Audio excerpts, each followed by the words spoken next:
রাসায়নিক সারের ক্ষতিকর প্রভাব থেকে কৃষি জমি রক্ষায় ঝিনাইদহের শৈলকুপায় গড়ে উঠেছে জৈব সার কারখানা। স্থানীয় চাহিদা মিটিয়ে আশপাশের জেলাগুলোতেও যাচ্ছে এই সার। পাশাপাশি কর্মসংস্থানের সুযোগ হয়েছে স্থানীয়দের। এদিকে জৈব সার তৈরিতে সব ধরনের সহযোগিতা দিচ্ছে কৃষি বিভাগ। ঝিনাইদহ প্রতিনিধি নিজাম জোয়ারদারের বাবুলের পাঠানো রিপোর্ট জানাচ্ছেন ফারহিন ইসলাম টুম্পা। 5 বছর আগে বেকারত্ব ঘোচাতে জৈব সার তৈরি শুরু করেন রঘুনাথপুরের তরুণ কৃষি উদ্যোক্তা মনিরুজ্জামান সজীব। স্থানীয় কৃষি বিভাগের পরামর্শ নিয়ে তৈরি করছেন প্রাকৃতিক সার। আমি 2020 সাল থেকে এই জৈব সার উৎপাদন করতেছি। 4 বছর ফিল্ড ট্রায়াল দেওয়ার পরে আমি 2024 সালে ফাইনালি সারের পজিটিভ রিপোর্ট পাই কৃষি সম্প্রসারণ অধিদপ্তর এবং মৃত্তিকা সম্পদ অধিদপ্তরের টেস্ট রিপোর্ট থেকে।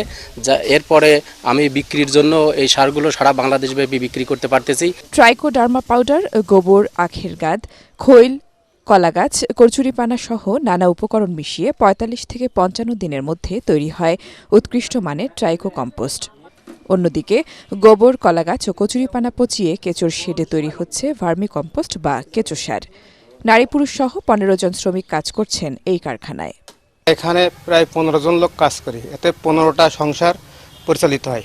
গরিব মানুষ এই কাজ কাম করি আমরা, বর্তমান সংসারটা আমাদের চলে। এই কারখানায় 2 ধরনের সার আছে, একটা ট্রাইকো কম্পোস্ট, একটা ভার্মি কম্পোস্ট। অনেকেই নেওয়ার জন্য আসে, মাঠে দেওয়ার জন্য, আর অনেকে আসে কারখানা দেখে মনে করে যে কারখানা করার জন্য। আমাদের এখানে কারখানাটা হতে আমরা এখানে আমাদের যে গরুর অবশিষ্ট গোবর ছিল সেটা নগদ মূল্যে বিক্রি করতে পারি। কারখানা হওয়ার পরে এই গোবর এখানে বিক্রয় করে অনেকে উপকৃত হচ্ছে। কারিগরি প্রশিক্ষণ সহ সব ধরনের সহায়তা দিচ্ছে স্থানীয় কৃষি বিভাগ। ভার্মি কম্পোস্ট ও ট্রাইকো কম্পোস্ট নিয়ে আমরা কাজ করছি। নতুন নতুন যারা শিক্ষিত যুবক তাদেরকে এ বিষয়ে আমরা প্রশিক্ষণ দিচ্ছি, বিভিন্ন প্রদর্শনী দিচ্ছি, এছাড়াও বাজারজাতকরণে সহযোগিতা করছি। প্রতি মাসে গড়ে ৬ থেকে ৭০ টন জৈব সার উৎপাদিত হয় এখানে, যার প্রতি কেজি বিক্রি হচ্ছে ১০ থেকে ১২ টাকা দরে। Bureau report, ATN Bangla.